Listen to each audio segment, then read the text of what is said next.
And I know this seems harsh, but it is. How about just follow the law and allow the Border Patrol to do its job? I think it's sad. It's pathetic in a way that our Border Patrol has stood down, because this hasn't been just this last year. It's been a while that they've been told not to do their job and put our country at great risk that way. But anyway, one deterrent I can think of, and I was watching a program, and there's this lady and her 13-year-old son had just gotten here, and they were so happy, and they were showing it as this emotional story of reuniting a mother and a son, and she's like, yes, I paid $6,000, and they're like, oh, wow, you're such a good mom. She's like, I know, right? And they're all happy, and they're like, do you think he's going to get deported because he has a court date? And she's like, no, I'm sure he'll be able to stay now that he's here, and he probably will be, and I'm very happy they're together now, and I think that she should be arrested and put in jail. And I know that sounds harsh, but that's the truth, people. This lady spent $6,000 to have her son brought up here. I don't know if it was Central America or Mexico, I forget, but I don't know if she's legal, I think, and first off, what mom leaves her son? I am sorry, but even if in the most dire circumstances, I would never leave my children behind. That's, I know, a judgment that people would get mad at me for making, but really. And there is such a thing called child endangerment. Now, it's common knowledge that the trek from there to here is a dangerous one. The elements alone take lives. And the coyotes themselves, I mean, I heard a report where they give the girls birth control before they go on their journey, even though, I mean, these people are idiots because the birth control pill isn't going to stop anything from happening. But that means that either they intend to rape them, they know that they're going to get raped, or they're selling it for sex. One of those things is happening to your children. You also know they're going to go on this train called the Beast that people die riding, okay? There's all kinds of awful circumstances that can happen to your children on that journey. Probably every single horrible thing that could ever happen to a child will happen to them, or could. The possibility is there. Death, sexual abuse, human slavery, torture. They could be sold for their organs, be cut open alive. Seriously, to harvest organs. I mean, they could get involved in drugs. They could go to prison. What bad thing you can think of it, and that could happen on that train. And the parents know that. And they just paid a smuggler, a criminal, $6,000 to take their child on this dangerous journey. That is child endangerment. That person should be arrested and should be held accountable for endangering the lives of their children, okay? And second to that, if the person wants to have some kind of, I don't know, leniency, they cooperate with the police, and they get the name of that coyote, the location. How did they get in touch with this person? This person is in America, right? She sent $6,000 to someone, okay, to get her son up here. That means she knows someone who knows somebody. She knows a criminal network of people who are trafficking children. Now tell me, in another circumstance where a woman, I know of somebody who traffics children, who brings little children and for a fee will deliver them to wherever you want. And I know of this place, and I have contact with them good enough that they trust me. What kind of law enforcement agent would leave that as just, oh, well, no big deal? No, you would say, you know what, lady? You're part of this. You're giving them money.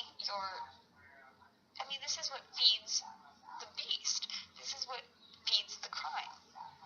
These people are criminals. They're kidnapping, they're dealing drugs, they're taking children on these dangerous journeys. You know why? Because somebody's paying them to do that. And So, you're not going to go after the coyotes. You're not going to send the kids back. Well, you know what? Maybe you should hold the people with the money accountable. Start making these families accountable. And I heard over and over how, it's so hard of a process to bring your kids up here. Not for mom. For mom, who's a citizen, her son's down there. With $6,000, she could have gone through the legal channels, and yeah, it's a hassle, but she could have done that. Instead, she chose to do it immediately, and it's just wrong. It is wrong, and it sends the wrong message to kids. I don't care what nationality you are, that you can circumvent the law, that rules don't apply to you if you feel you're in the right. And the money we have wasted on this problem is incredible. And I'm not just talking about this problem. This problem then branches out into so many other problems in society. So many other problems. The welfare thing is obvious. The education of our children, I've seen firsthand the problems that this causes. Holding other children back because the English learners have to learn English before they can learn to read, so all the other kids who already know English and could just straight learn to read have to wait for their peers. And I'm not saying that's good, bad, whatever. I don't punish children for the wrongs of their parents, but it's a fact that it's holding our kids back. It's a fact that in a school where most of the kids speak Spanish, or a majority, or a percentage, that they are going to either be shunned or they are going to shun the other kids. And in the day and age where bullying is our number one priority over teaching educational knowledge like reading, writing, arithmetic, we have to do these social issues. So let's look at it realistically. 2 schools I've been in, very high proportion of Hispanic and high proportion illegal English or Spanish speaking kids. Both times.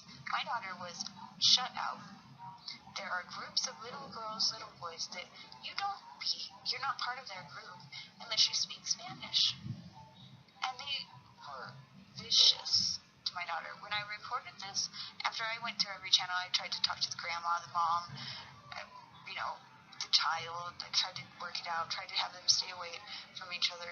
It was relentless harassment and torture to my child. And I finally went to the principal. I'm like, I don't really want her to get in trouble. I just want something done. I don't know what to do. They're like, well, we can't really do much because why?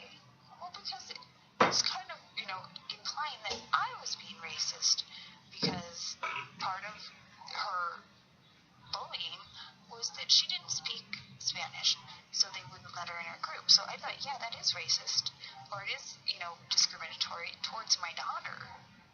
But no, it was taken the other way, and I was told pretty much that they could not address the issue because it would be racist or whatever of me to do that, and that I need to respect cultural differences, blah, blah, blah. I respect cultural differences, but that's not okay. It's not okay.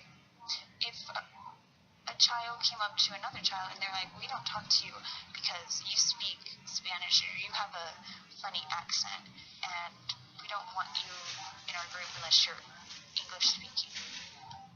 That would be confirmation that the child would be hung with a mad mob of La Raza around them. I mean, you American good-hearted people are so suckered in to thinking that this is somehow your problem to solve, or that it's a solvable problem. It's not. It is not. By letting them in, it doesn't solve any problem. It creates more problems. And then you have a bunch of children without fathers and mothers here. You have supported criminals and terrorists. You have opened the borders to disease and terrorists. You have totally killed our economy. If you haven't noticed, there's been reports of India. You know how we sent all those little telephone call centers over to India for cheap labor or whatever? We were all up in arms about that. Well, I saw a happy little report. Oh, isn't it so nice? All the companies are bringing their business back to America. Yay! And they're all happy about it. Like big CEOs go, you know, it really is unethical of us to do this. I think we'll go take it back and give these people jobs, the Americans that buy all these products. No, that is not what happened. What they see is an economy that is based on nothing. There are no entrepreneurs. There are no self-starters. You work for a corporation and you work for a wage, and whatever that wage is, you will take it, and you will like it, and you'll be thankful for it. And now that there are hundreds of thousands or millions more coming up here who are from a third world country and willing to work for anything, you better be willing to too, because those call centers came back. Because guess what? The cheap labor, it's not in India anymore. It's here. It's you. It's the immigrants, but it's also going to be you. And if you haven't noticed, it already is. Okay? And I'm just sick of special affordances for people, especially people who are not citizens. It's illegal.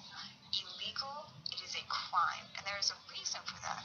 People don't see the seriousness of this fucking thing. It's not about a better life and all that. I get all that. If you want to help that, there's ways to do that. And not by accepting children here. By accepting children here, you're encouraging kidnapping, you're encouraging trafficking, kids to be raped, people to die, and once they get here, you know, I've dealt with children in these school systems very closely, and I worked with a few very closely, and that's when I first saw it, and it disturbed me so bad. I was in a kind of a group thing where it was almost like a therapy thing, very intensive with these kids, and I got to know a few of them very closely. They opened up to us and told us their deepest, darkest whatever, and I heard a couple of them have stories of either their dad was deported or somebody was deported, or, I mean, all of these horrible stories. And they missed their parents, and I felt bad for them. And then I felt mad at the parents, because I'm like, you know what? And one of them is a particular girl, and she had come up here with her dad, and her grandma was here, and she'd been deported twice, and I mean, usually when people are being deported, it's because they've had some kind of reason of attention drawn to them to even be recognized in this country. For him, it was drunk driving, and he had been deported twice, came back, and he was gone again. And she was just torn apart because she missed her dad, and it was sad. And the grandma had gotten ill. And so this little girl went into foster care, and she was in foster care when I knew her. And it was just sad, because she didn't belong anywhere. She felt like, I don't know, she even told me, she's like, I'd much rather just be at home with my dad. But now I'm here. Now you're in the foster care system. The child's probably never going to see their parents again, or if they do, I mean, and who knows what happens to them then. And they've gone back and forth, and they've lost their grandma. I mean, my God. The better thing to do would be for people to know there isn't a place to come here. That gives them at least a finality to their quest for freedom, so that instead of looking for it elsewhere, which they're not really going to find it here, too, by the way, it's not the America it used to be. So once they get here, they might be disappointed. And they, I think, are far better off staying there, knowing there's no other avenue to freedom other than through themselves, hard work in their own communities. If there are hundreds of thousands of good people that are just looking for a better life, if that is really the truth, then I believe those people, we with the right skills could organize and lift their own communities up. So why don't we send Obama's little common purpose training down to Guatemala, and let's teach them how to community organize to get what they need done. Okay, because there's enough of them, obviously, and they're all good people who want a better life, right? So let's make it the good people who want a better life group, and everybody sign up, and let's have them work in their own communities and build it up. I felt really good hearing there was a couple people that were talking, and I've heard bad things about the USAID, actually. I heard that they go down there, they do the press conference, they act like they go out to the community and get all the photo op, and then they leave, keep the money. They don't provide the services that they promise. But that might just be one account. Because there was this other guy that, he's like, well, they came down and taught me how to cut hair, and I had already been to America once and been deported, and my plan was to go back to America and cut hair. But he's like, but I figured that I'd be better here. This is my home, and so it shows him, and he's got his own little business there, cutting hair, and he's managed to turn it around in his own community, and that was Guatemala or Honduras, I don't know, one of the worst places, and these places are awful. But, we could go into how we have contributed to that, and we just keep giving them aid. If you look, I have no idea how much money we have given Mexico and Central America over the years. My goodness, people, you really should look into it, because it's damn near close to, so we give it directly to the countries in a hope to stem the progression, in hopes to stop a drug war, and then we leave our borders open, and then are again financially wrecked on this side of the border. That's insane. When you add the two up, the losses that are physical, and you can count for every dollar, plus there are emotional and social issues here. There is a culture clash and a cultural change that is occurring, and it's not normal, and it's not healthy for either culture. Okay? We're told that I don't know. This isn't America anymore, people. We have borders for a reason. Mexico has a border for a reason. Central America, borders everywhere, and there is a reason for that. My advice is, all I can think of is, no one else is going to do the real thing. They're still using and exploiting these children. They're still encouraging them to come up here, and they're not stopping them once they get here. So, expect an influx of drug use and homelessness and all of that on your streets. Visible jails filling up. Probably they'll have to release some prisoners, or maybe they'll just build new jails. They're activating all these FEMA centers, so guess what? They'll be already ready to go once they put you in there. Once the need for you is here. Once Ebola takes root. But anyway, I'm frustrated. Oh yes, my other solution. Texas, it's time to secede from the U.S. You're our only hope. You're right there. You have Rick Perry. You have all kinds of people in there that would support a secession. You have every right to do it. And if we could block and actually maintain that border, that would help save America, and then you can be our hero, and we'll all be America again after you stop it. But the only way you stop it is to grab control of that border, and the only way you can do that is to secede from the United States and away from this administration, and do it on your own. Texas, Arizona, please, and you gotta act fast. And I'm not being mean to any kids. I'm saving kids' lives by saying no, they can't come here. Figure it out. We'll help you as much as we can, but first we have to deal with the ones we already have here, and then we have to deal with the ones you just sent here.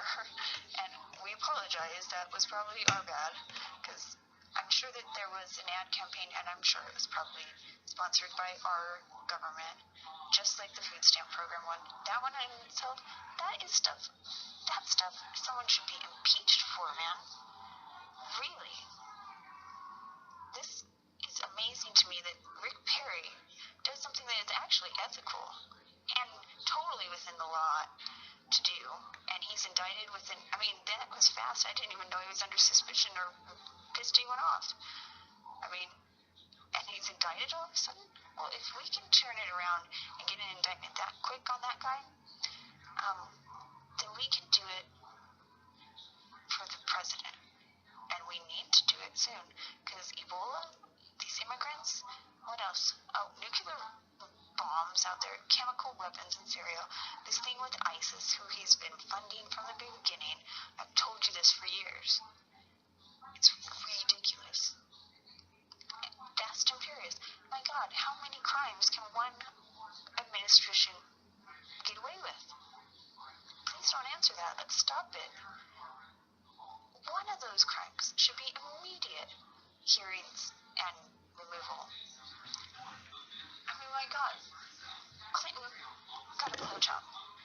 This guy risks the lives and has probably cost the lives of millions of people. And nothing. We give him a fucking peace prize. What the hell? You people, maybe there is a race problem because everybody's so blind to everything.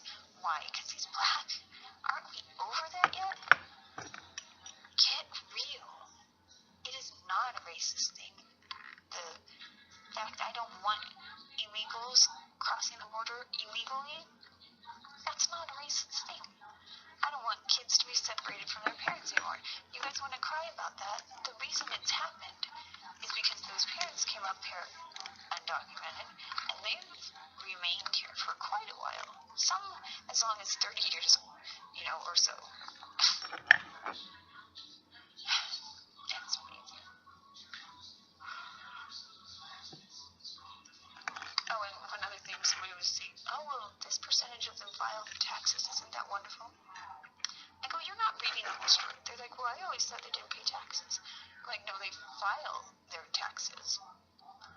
Most of those people also have children, and once you add up the earned income and the child credit or whatever, if you have children and you're not making more than, I don't know what, I mean, almost everybody with children gets money back at the end of the year. Okay?